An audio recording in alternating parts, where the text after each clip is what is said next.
जिस भारत में सबसे बड़ी हम गौ माता को ही मानते हैं, क्योंकि गौ माता में 33 कोटि देवी देवताओं का वास है। उसी गाय का हमारे भारत में ही बहुत बुरी दुर्दशा है और सदियों से जिसको हमारे वेदों ने, हमारे ऋषि मुनियों ने जिसकी इतनी महिमा गाई है, उसका कोई ना कोई तो मतलब ज़रूर होगा। उसे समझना पड़ेगा, उसे समझो, गौ महिमा को गाओ, सुनो। जब हम गौ माता को पुकारते हैं तो हमारे पास भाग कर आ जाती है। गौ माँ बहुत दयालु है। गौ माता की महान महिमा है, उसको हम जानेंगे, उसको हम गाएंगे। गौ माता महिमा चैनल को सब्सक्राइब कर लें, कमेंट बॉक्स में जय गौ माता ज़रूर लिखें और इस कथा को आप ज़्यादा से ज़्यादा शेयर भी कर सकते हो। एक बार शिव सहित भवानी हिमगिरि शिखर सुआसन जानी।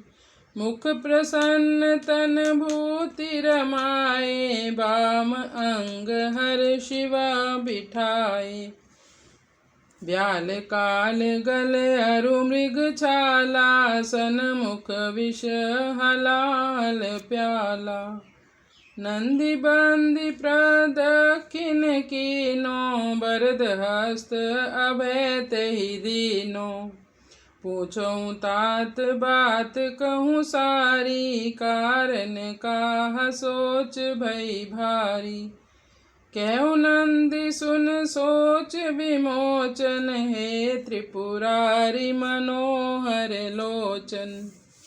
धेनु सहई दुख कोटि अपारा, ताको को नहीं देखन हारा। जगत मात दुख हो बेहाला, कस कठिन देख कलिकाला।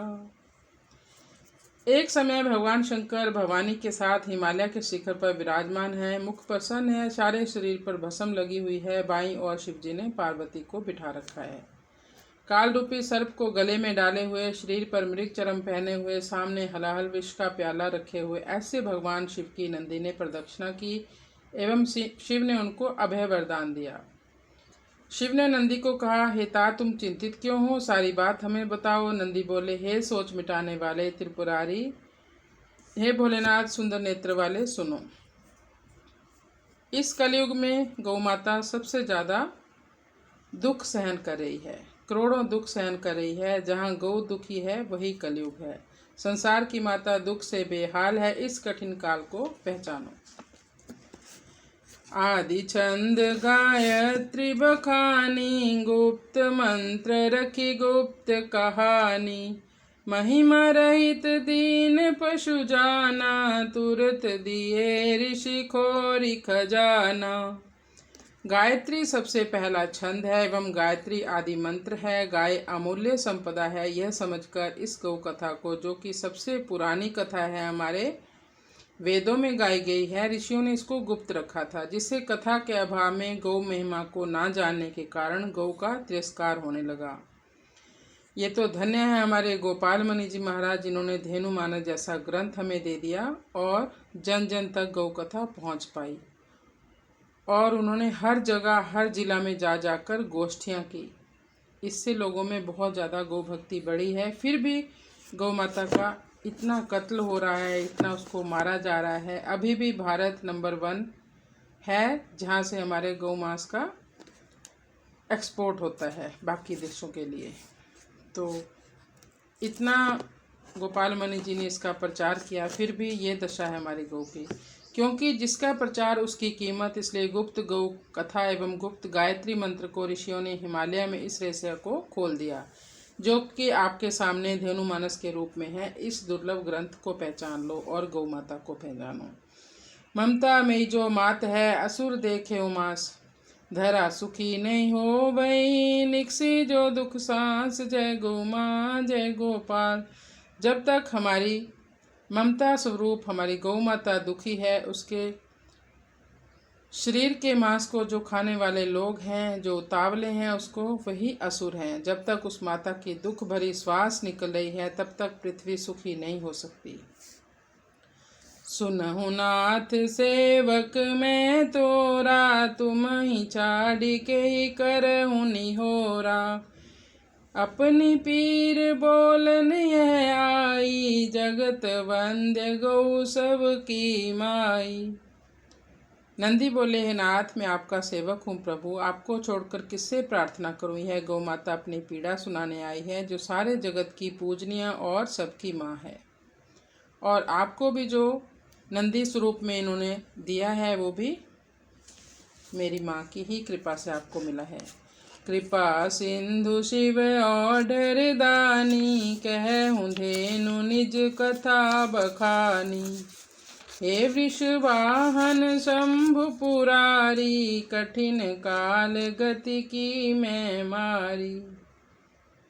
भगवान शंकर कृपा के समुद्र एवं सब कुछ देने वाले हैं, ऑर्डर दानी हैं। गौ माता अपनी कथा सुनाने लगी, हे वृषवाहन शंभु त्रिपुरारी, मैं कठिन कलयुग की मारी हूँ। ये बहुत कठिन समय चल रहा है और गौ माता पर सबसे ज़्यादा कष्ट है। पार्वती निज मलते प्रगति, देव समाज अग्र गणपति। भुवन तीन को कहूँ अस प्राणी, पूजनीय मल वेद बखानी। भगवती पार्वती ने गणेश को अपने शरीर के मल से प्रकट किया और वही गणपति सारे देव समाज में अग्रगण्य हो गए। तीनों भुवनों में ऐसा कौन प्राणी है जिसके मल की पूजा वेदों में की गई हो। यदा कदा हरिहर अवतरहि, बंदनीय मल तह नहीं कही। नीलकंठ प्रभु करहु विचारु, तदपि धेनु दुख सही अपारु। प्रभु जब कभी भगवान नारायण का भी अवतार होता है इस धरा पर, उनके भी मल की पूजा कहीं नहीं बताई न होती है। नीलकंठ प्रभु आप ही विचार कीजिए, इतनी महत्वपूर्ण होते हुए गौ माता इतना दुख पा रही है। सुर 33 रोम बसी, जो कर फेरे गात। नेत्र ज्योति दिन दिन बड़े, अस्थि वज्र होई जात। जय गौ माँ जय गोपाल।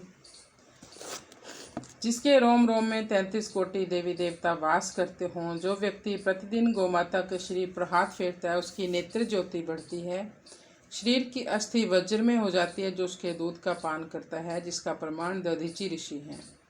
एक दिन विधि के भवन सिधाए, देव समाज सकल मिली आए। सुर समाज इत उत बिल गाए, एक न होई अति अहम सताए। एक बार देव समूह मिलकर ब्रह्मलोक में गए। देवता अलग अलग रहते हैं, वे एक नहीं हो पाते क्योंकि अहम टकराता है। कहो विधि हम ही एक स्थानु, जह मिली रही होई सनमानु। सुनहु देव तब कहूँ विधाता, सकल निवास एक गौ माता। देवताओं ने विधाता से पूछा है, प्रभु हमें कोई ऐसा स्थान बताइए जहाँ हम सब एक साथ रह सकें एवं हमारी एक साथ पूजा हो सके। तब ब्रह्मा जी ने कहा, हे देवगणों सुनो, सबका निवास केवल गौ माता में ही है। रोम रोम करी बैठे थाना, धन्य धेनु सब कहीं बखाना। रमगंग दो होई विलंबु, करई विचार कहाँ अवलंबु। सभी देवता गाय के एक एक रोम को थाना बनाकर बैठ गए। सबने ही गौ माता को धन्य कहा। लक्ष्मी और गंगा को आने में थोड़ा विलंब हो गया। उनके लिए कोई स्थान नहीं बचा था, तो वो सोचने लगे कि हमें कहाँ सहारा मिलेगा। ब्रह्मा कहूँ जाऊँ निज लोका, सुर सरी लच्छी होई अति शोका। कृपा करहूँ कहूँ देहु निवासु, गंग गोत श्री गोबर वासु। ब्रह्मा जी ने कहा, आप दोनों अपने लोक को चले जाओ। यह सुनकर गंगा एवं लक्ष्मी को अति शोक हुआ, कहने लगी, हम पर कृपा करके निवास दीजिए प्रभु।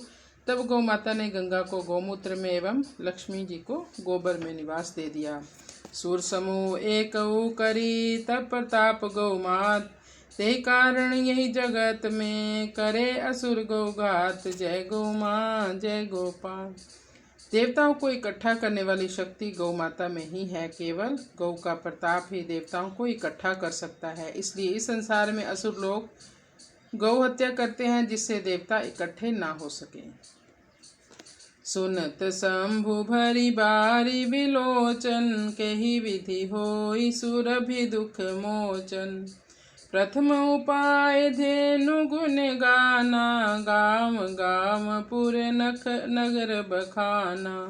गाम गाम पुर नगर बखाना। भगवान शंकर गौमाता के दुख को सुनकर बड़े ही दुखी हुए, आंखें जल से भर गई। सोचने लगे किस प्रकार गौमाता का दुख दूर किया जाए। फिर बोले, पहला उपाय गाय के गुणों को गाना चाहिए। गांव गांव और कस्बे व नगरों में गौमाता की महिमा का बखान किया जाए। गोष्ठियां होनी चाहिए। सतयुग मुक्ति दृष्टि सब राखी, त्रेता धर्म कर्म बहु भाखी। द्वापर काम प्रबल अति बाढ़ी, कल युग अर्थ भाव रही गाढ़ी। सतयुग में लोगों की दृष्टि मुक्ति पर रहती है। त्रेता युग में धर्म कर्म की प्रधानता है। द्वापर युग में कामना का वेग है, परंतु कलयुग में सभी अर्थ की दृष्टि से हर वस्तु को देखते हैं। धर्म रूप सब धेनु बखानहि, कलि के मानव नहीं सन्मानहि। अर्थ काम आगे करि लीजो, धर्म मोक्ष पाछे करि दीजो। सभी लोग जानते हैं कि धर्म का मूल स्वरूप गौ माता ही है, लेकिन कलयुग के लोग उसका सम्मान नहीं करते। इन्होंने तो अर्थ और काम को ही आगे किया हुआ है, धर्म मोक्ष पीछे कर दिए हैं। पादचार पावन नित चलहि, परमचार पुरुषार्थ लहहि। भूमंडल नित धेनु बखानी, धन्य धरा सुनि गौ गुण बानी।